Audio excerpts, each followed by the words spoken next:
Now, without further ado, I'm going to introduce our guests.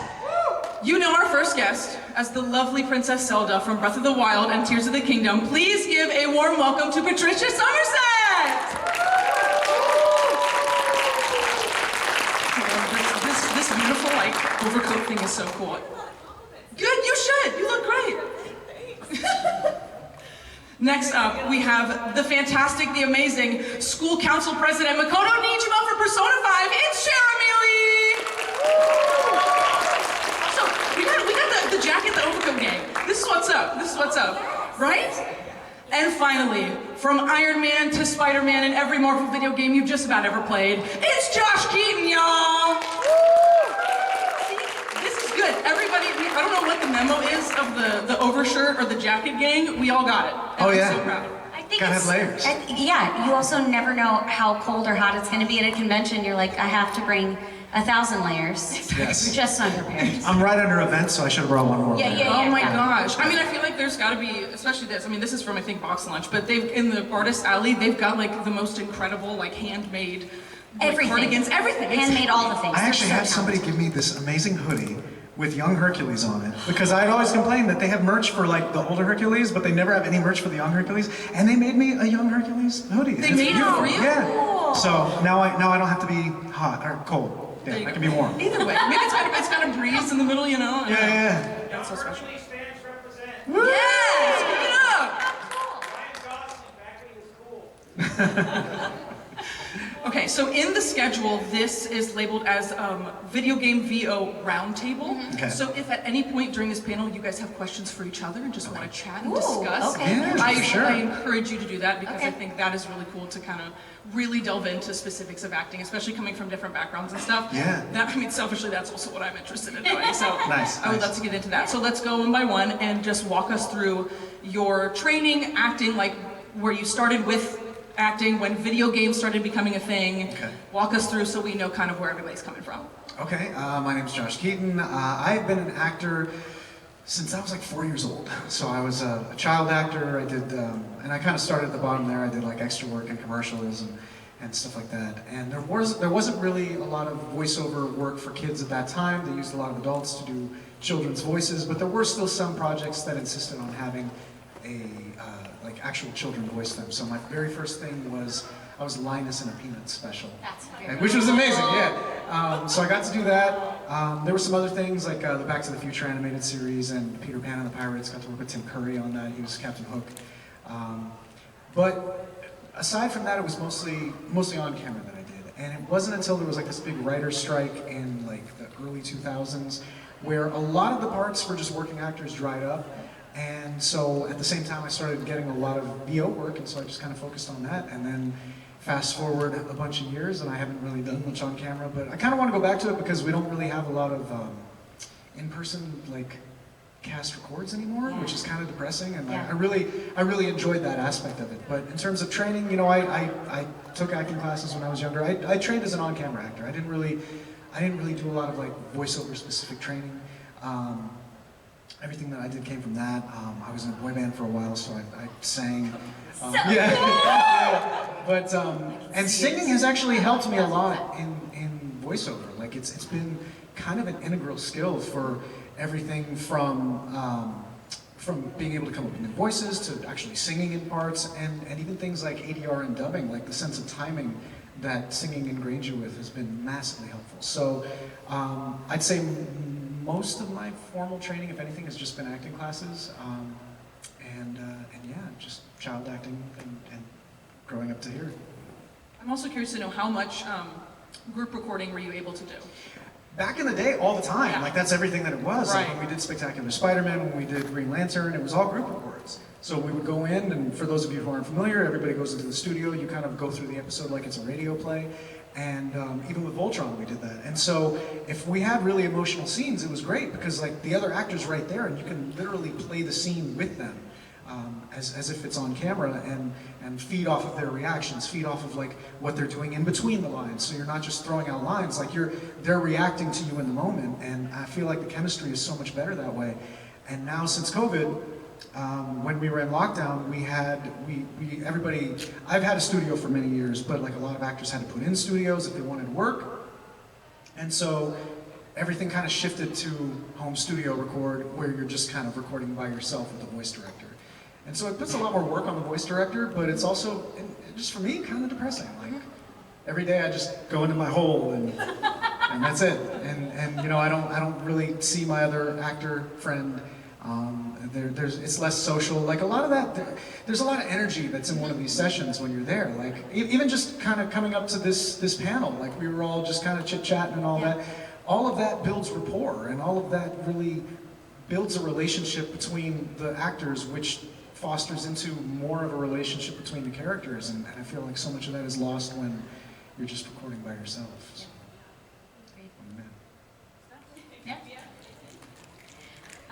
My name is Cherami Leigh. Similarly, I started acting when I was 5, got an agent at 6. My goal was to be on Barney. That is kind of what I thought all you could do. My mom's a dance teacher. She did not want me to be in this business. She took me to open calls and put me in acting classes with kids a lot older. I know she actually went on the first day of my first acting class and said, if she could just stay for a couple hours, I'll come pick her up. Just like make it really hard. Because she wanted to like kill the dream for me to be like, it's hard, I don't want to do it. And my mom came at noon and she was like, she's great, and like she keeps asking for more pages to read, so she can stay. And my mom was like, this is not going well. They've been very supportive, but they definitely said like you have to get A's and B's in school if you want to be able to work, because it is a lot of time management and balance to be a child actor. But I didn't mind it. I thought it was great. I loved the aspect of, well, if I get this job, then I can leave school and I could still turn my homework on time. I felt very accomplished that I was at 5 and 6, that I got to say I had a job, and also I was just a weird kid. So I started doing voiceover around 7. I grew up in Dallas. I did a lot of commercials. They told me they wanted me to do voiceover because I had a very high-pitched voice, but I could read very well. So I played every precocious 3 to 4-year-old child, and then they would just keep calling me back to come do voiceover. So I would leave school during lunch, go do like a voiceover job during lunch, and then come back. And I went out to LA a couple times for pilot season, but my mom had said, if she doesn't get a job, we're not staying. And I would only be out there for like a month at a time. So I worked for Radio Disney growing up. I had my own radio show when I was 19. And so voiceover sort of found me, and I would do on camera along the way. What's lovely about voiceover is you can keep working. On camera, there are times I have found where your look is in demand, and there are times when it is not. You might, there are people that work a lot at 12 and 13 that don't work at 16 and 17. I was somebody that did not work at 12 and 13, but worked a lot at 16 and 17, and worked a lot at 21 to 25.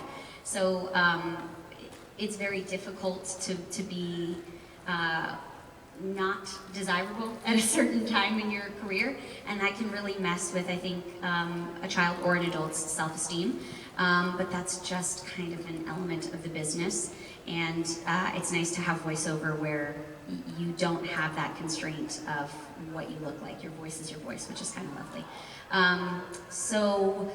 Training was a lot of on-camera training as well. My mom's a dance teacher, so I always grew up going to dance, and I think that dance and music also really helps with dubbing. Like the timing is great, just like when you have to count music or learn a tap combination, knowing the sounds, seeing the lip flaps, you can see the rhythm really well, so that's very, very helpful.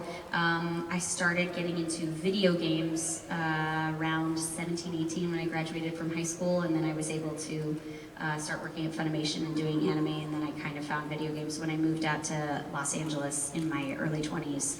That's when video games exploded. There just aren't as many opportunities in Dallas for video games. But yeah, I didn't get to do a lot of group records. In Dallas, everything was always done separately.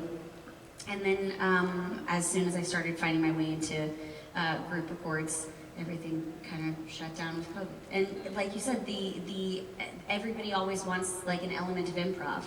It's impossible to anticipate the improv without the other people there. You can totally improvise, but if somebody who has the line before or after you is already recorded, they don't had the ability to create a response, which is kind of disappointing because there were a lot of fun, magical moments that expanded into other things that would show up in later episodes and became inside jokes, and the writers would be inspired by that, and we'd be inspired by what they were creating. So that is an element that I would love to see come back, and I feel like we're on the precipice of maybe we'll see how that goes, but I agree with you, I miss that a lot.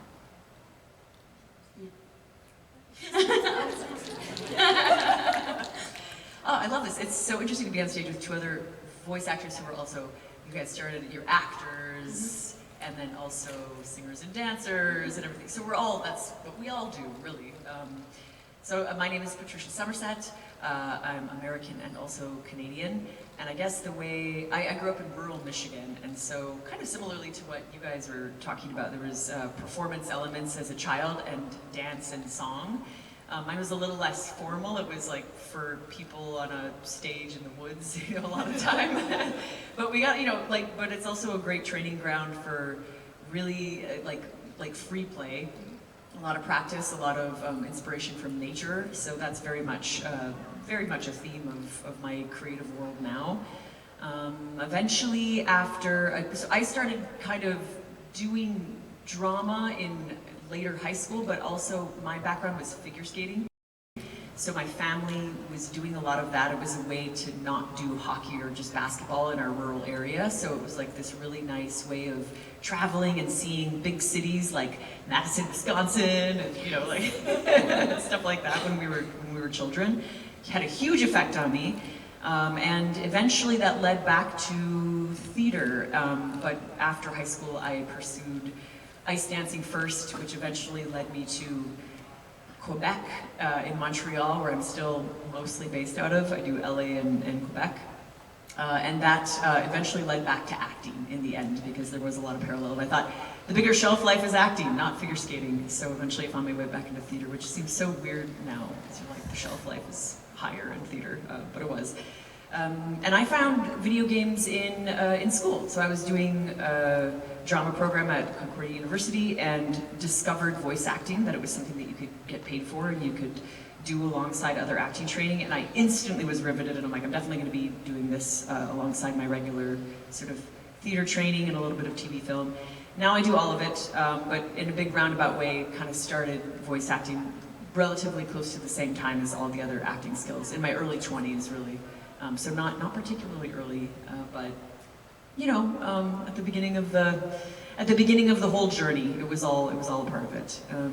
And I think Montreal was a very interesting place. I did live in Toronto. I lived in London. I went back and got a master's of classical acting because I was really into theater. But video games were always like this fascinating forum, and I thought you can use all of these things from classical acting in video games, and it's also got a longer arm. It's where the innovation is happening. So I found it so compelling, things like that, performance capture work. So I found my way back in there in Montreal, and eventually went to LA. It feels like this long journey. I don't even know how long I've been talking right now, because I'm like, oh my god. But that's sort of it. I also have a band, and we've released 2 albums, and it's sort of like a classical folk thing, and I find it really interesting for doing dubbing work and really all the kinds of voice work that we do. It really, really helps to do cross-training and other forms of performance, like dance and music, so yeah, I can relate very much to that. Yeah, that's sort of it. So cool. I'm so happy that literally all 3 of you brought it up, because that was one of the questions that I had for y'all, was about singing training and how that translates to voiceover, and especially doing theater. Having so much experience specifically like on camera or in theater, can you talk about each of your experiences, like when you had to, like, let's say you had a gig on camera or in theater and then you had to go do voiceover? Sometimes you could be a little bit too big. Like, did you find any sort of obstacles with that? And then you found you were really strong in specific aspects. Can you talk a little bit about that? Yeah, I mean, basically, you kind of hit the nail on the head right now, because when you're acting on camera, you have so many other things to inform your performance. You have wardrobe, you have props, you have a set, you have the other actor. You have so many other things, and there's other things that you do that inform that performance. Your movement, your facial expressions, your pacing and timing, all of that kind of stuff. Whereas with voiceover, most of that is drawn, or somehow animated. So you can inform some of it, but a lot of it is still going to be through somebody else's lens. And Yeah, I mean, there's times where when you're doing on camera, you absolutely have to simplify it. You absolutely have to pare it back a lot. And it's hard for a lot of people to make that transition. Like, I've seen a lot of on-camera actors come and try to do voiceover, and they might be fantastic on-camera actors, but they can't necessarily heighten what they're doing to match the format without it feeling overacted or hammy, because it's a weird line. It's a weird line that's there where you do have to heighten it, but it can't sound heightened. Yeah. And a lot of people have trouble with that. So it's definitely its own discipline, and some people are able to go back and forth with it seamlessly. Other people have a harder time. Other people have a harder time simplifying it for, like when I was just watching, and it's different. I'd say that it's almost a similar comparison to like theater versus film. Like I know that Cynthia Erivo in Wicked, I've never seen her in any theater stuff, and I didn't really know how much on-camera stuff that she's done. Yeah. She's incredible. Like I wasn't expecting her to be as nuanced and as subtle as she was in Wicked, the film, because I was like, oh, she's a theater person. So, but I was like, oh my God, she's incredible. Yeah. Like she's easily able to just walk back and forth between the two things.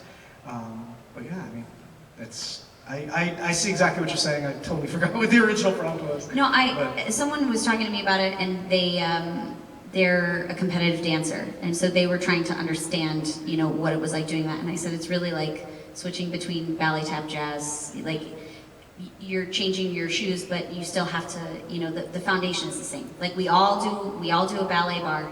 We all know how to act. You always have to create a character from the same thing. It's a relationship. You're having a conversation. So with a microphone, the person's ear is going to be right where this is. So sometimes you have a lav mic, sometimes you have a boom mic, and the distance is going to change, and that informs the performance. Also where the camera is cut, like all of that kind of stuff.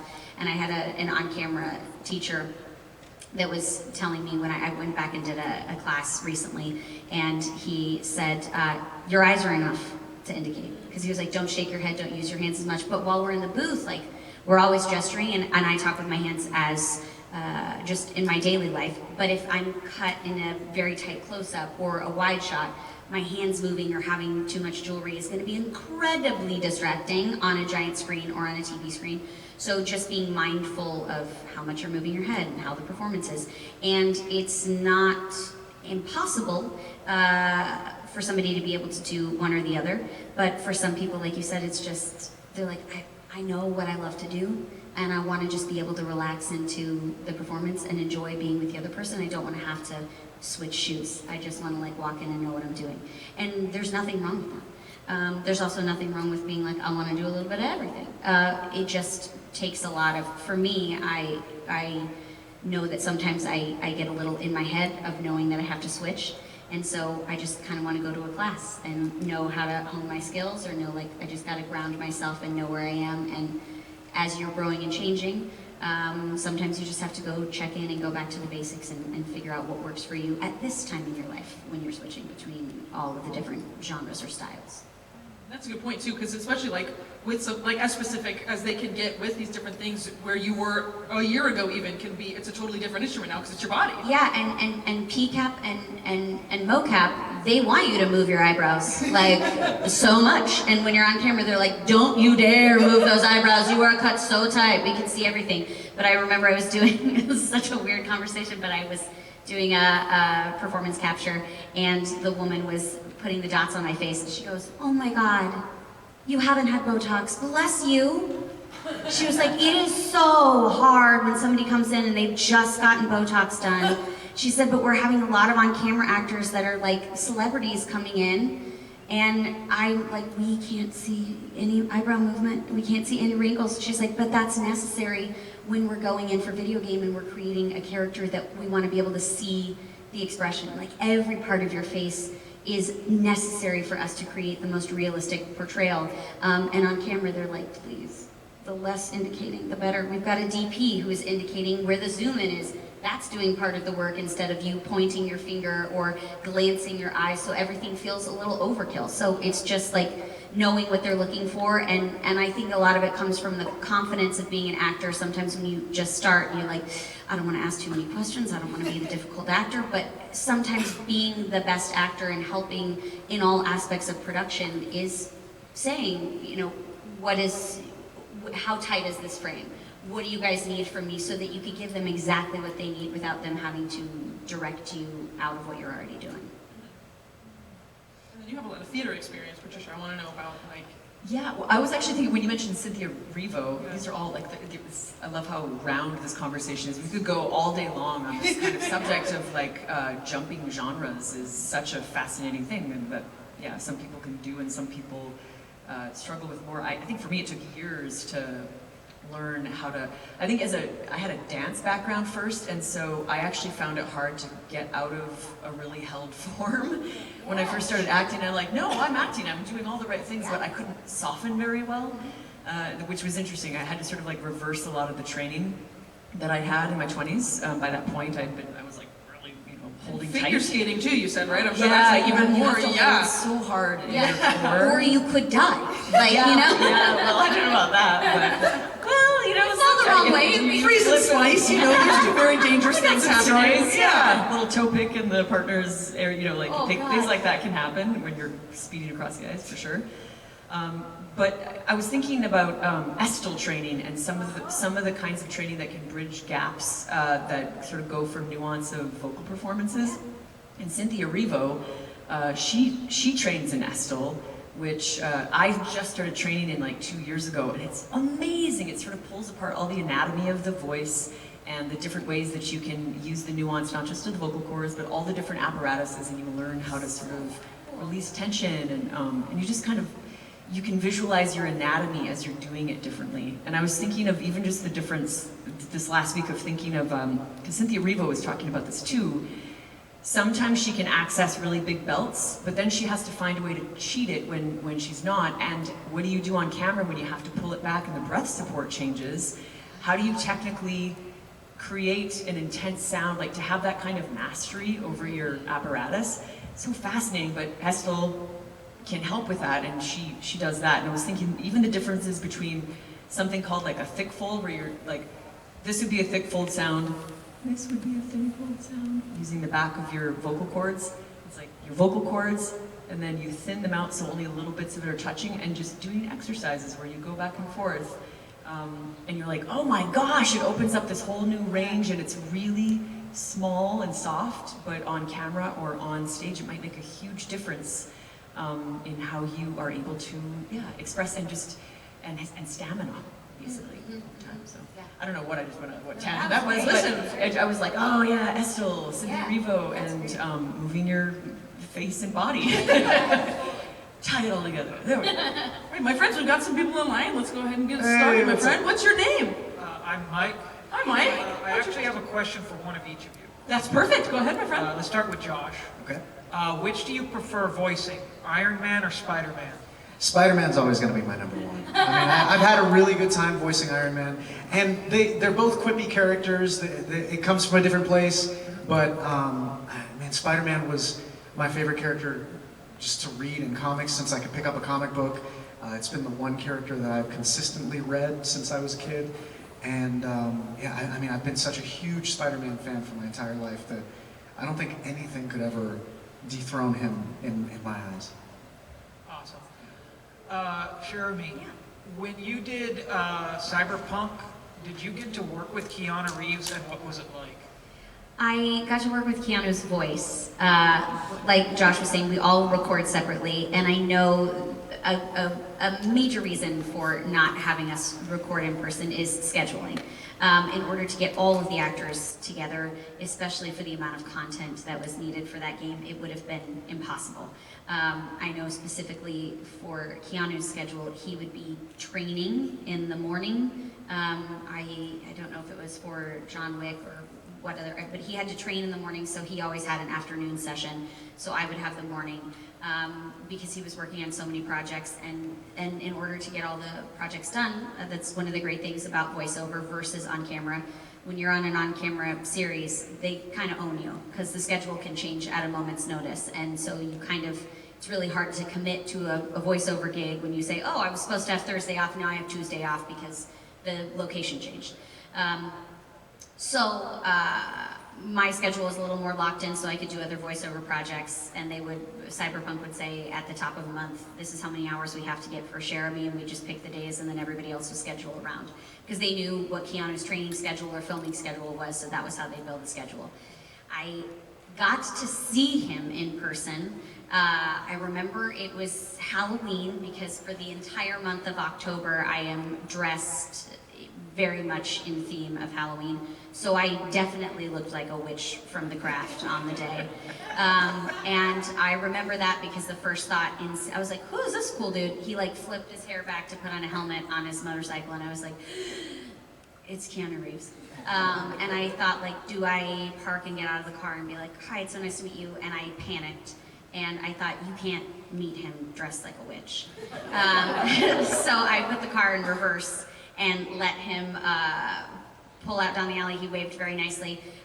This was one of the few times I had a very late night session, so I was going in as the sun was setting, and he rode off on his motorcycle. So it's a very poetic way that you first experience Keanu Reeves. Did I speak to him? Not at all. But I showed up in the studio, and they're like, did you and Keanu talk? And they had scheduled us at overlapping so that they would hope we would meet, and I panicked, which is very true to form for me. So he was very kind, and he wrote a Post-it note for me the next time he was in. He was like, sorry, we missed each other, hope to see you soon. Last convention I was at, it was in Vegas, and I was signing something for someone dressed as Johnny Silverhand. And they said, have you gotten to talk to him? And I said, no, we haven't gotten to meet. They were like, are you going to a show tonight? I was like, what?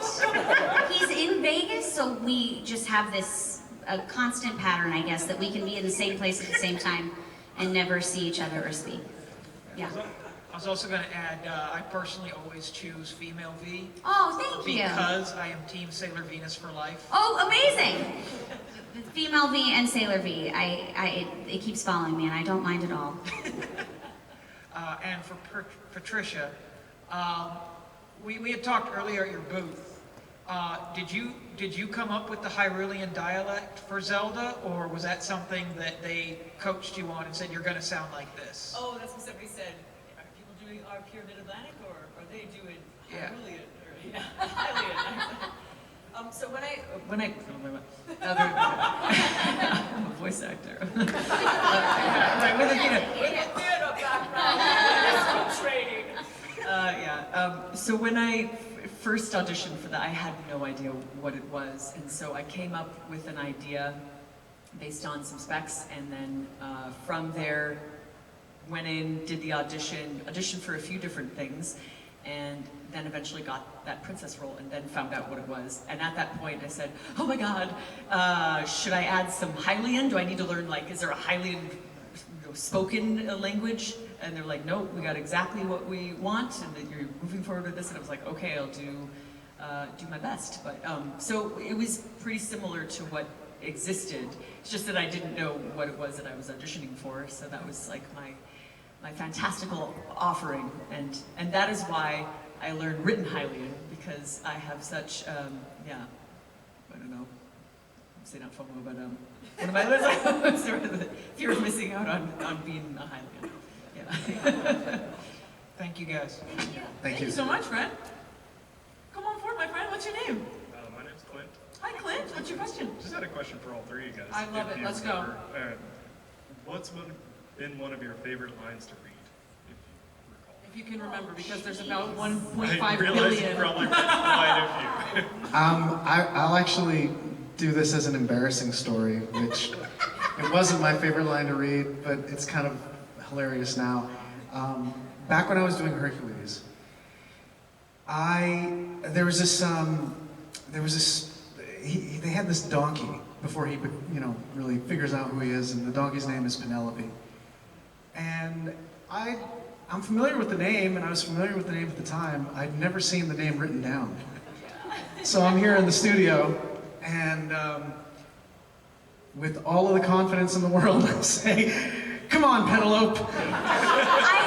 And then just silence, and then they come over on they're behind the glass, and they come over like, it's Penelope.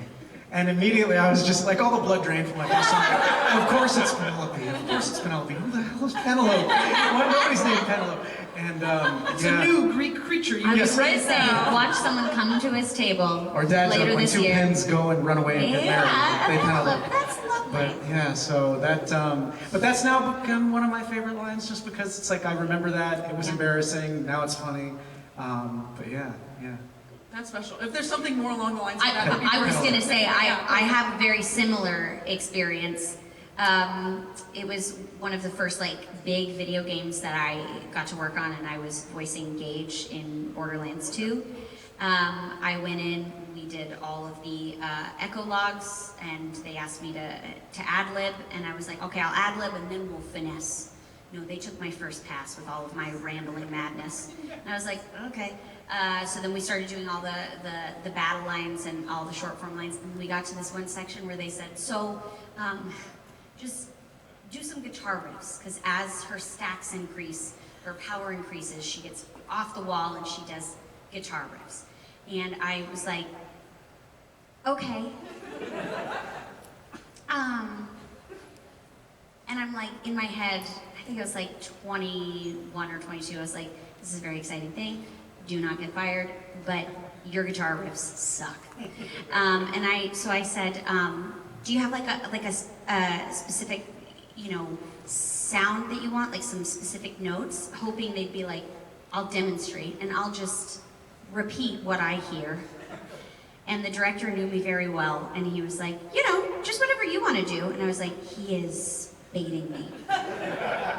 And he goes, I go, okay. Man, I'm just like drawing a blank. Like, you guys want to play a famous guitar riff for me and then it'll give me some inspiration? He goes, do you know how to do a guitar riff? I go, yeah, I just don't think it's going to be very good. They're like, Cherami, it can't be that bad. I did it. And the writer goes, that was legit awful. And I was like, I know, right? I could do it better. And it just progressively got worse. So then the writer goes, hold on a second. What if the more powerful she gets, the worse the guitar riffs get? Just do it with more confidence each time. And I was like, that's actually what I thought would be fun. And so I don't think they put it in the game. I think it was that bad. But that was the most, so when you're the color drain for you're in the booth, they have a camera on you, and you're going, oh man, play it cool. I was like, this is gonna be the saddest story ever about, I got fired over a guitar riff because I'm not an instrument, I'm a human. But it worked out, and they were like, yeah, you know what? The awkwardness of her, we'll just lean into it. I was like, because we must, right? It would just feel unauthentic if she was good at it. It'll be fine. But I don't think they put it in the game.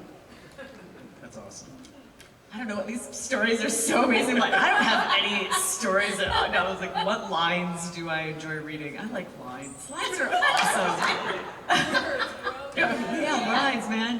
No, I was actually thinking about when the color drains. I was like, oh yeah, when the color drains from your face, which happens all the time. You're always like, what did I do? But there was this one time where I was like, too far, Patricia.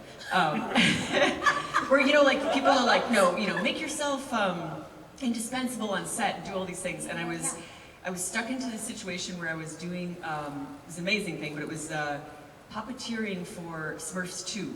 On set for 40 days, and somehow I got cast to do this while I was also doing a full-time theater production in Montreal, and they brought everybody else from New York and LA, and they needed one Smurfette representative who did Smurfette Bexy and then a bunch of other stuff with the Smurfs, and we had to run on set, and I didn't know what I was doing, and I thought I was going to get fired for 2 weeks with the overlapping performances, and so I started to become bold, maybe 3 weeks in, 4 weeks in.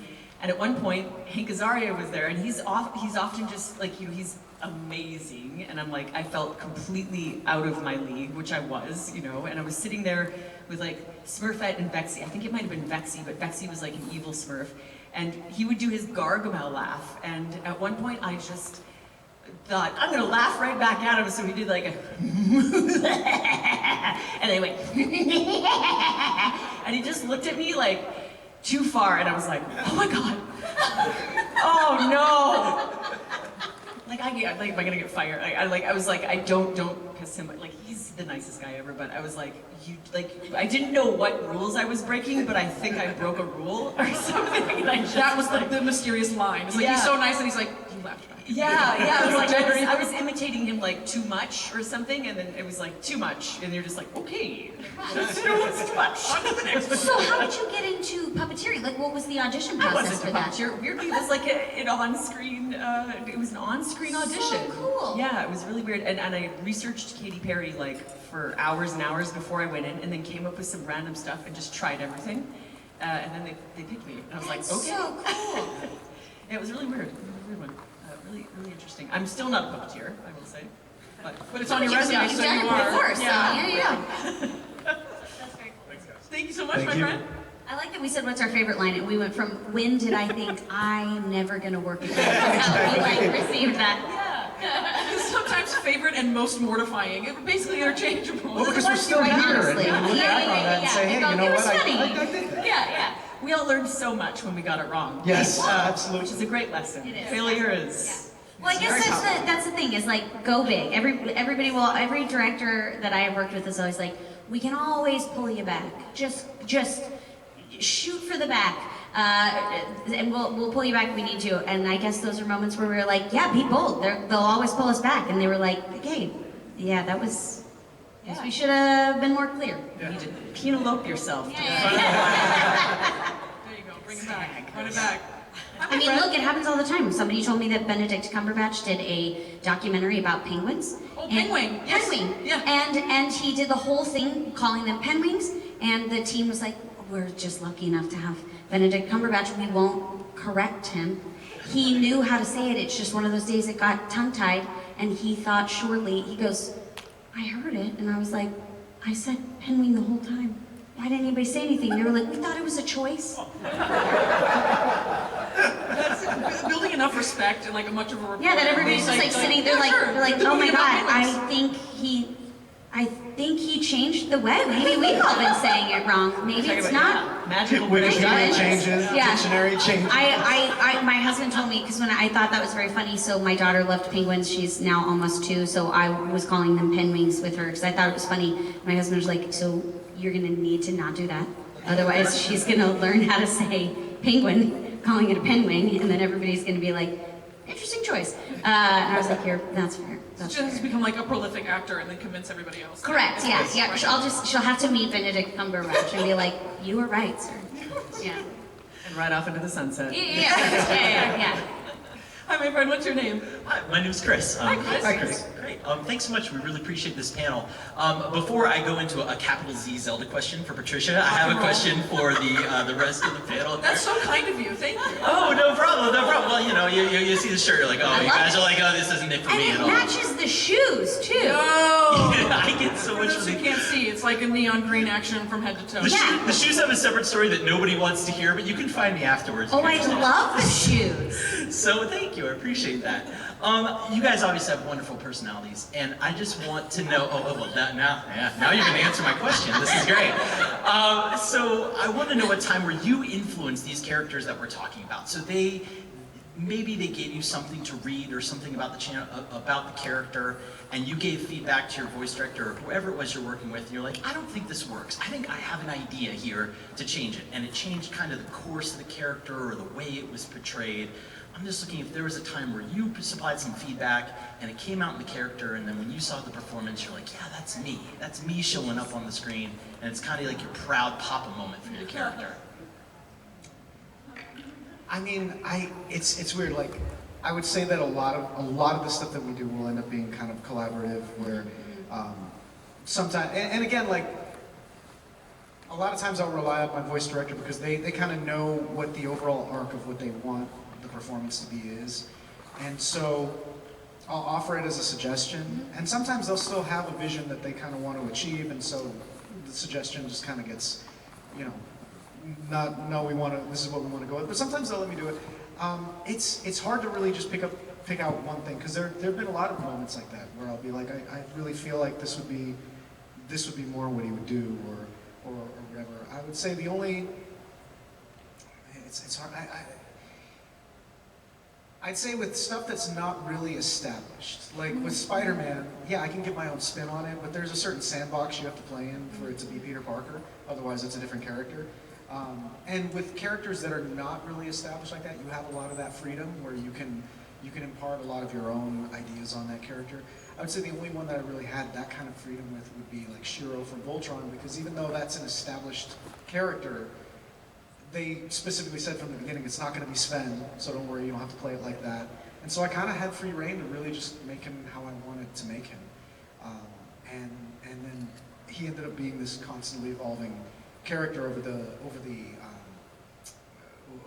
time we recorded him. And so yeah, I mean, a lot of those choices were mine, a lot of them were the writers, but yeah, I can't think of like a specific instance where I did that.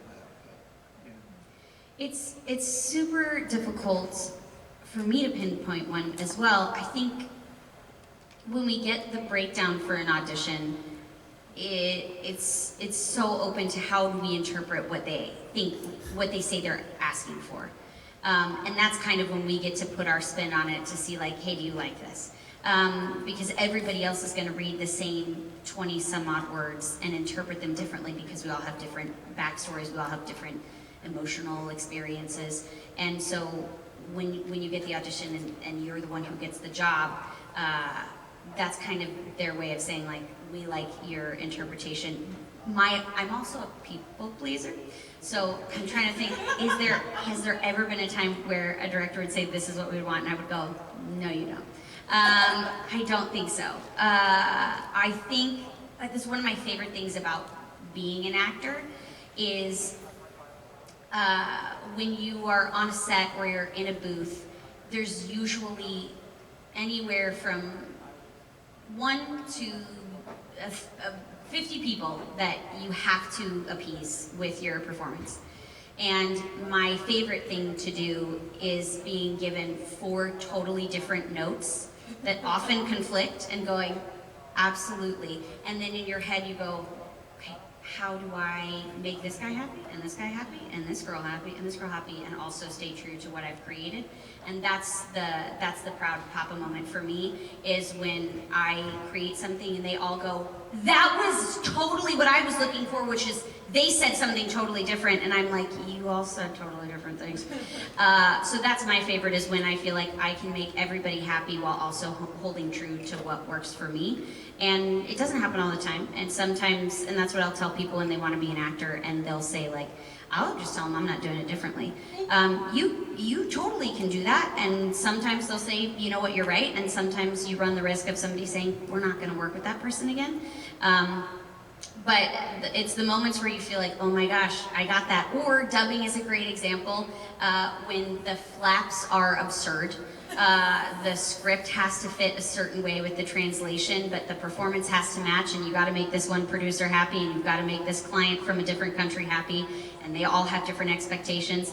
And then when the magic of it fits the flaps, the translation's right, the emotion's there, and you feel like it all came together, you feel like you just created magic. And that's what I love most about my job. And that happens on set, on stage. Oh, you know what? Now you say that, on stage, I will say, my husband is a writer. He's written a couple plays I've worked on.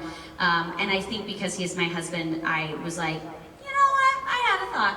I was playing a character he had a show, a murder mystery, where we were all different holidays. I was Halloween. My character was dressed like a zombie Britney Spears. And I showed up onto the stage for my entrance, and right before I opened the door, I thought, oh my gosh, I could say some of Britney Spears' songs, but with a zombie twist. And I thought, you should run this by the other actor. And then I thought, no time!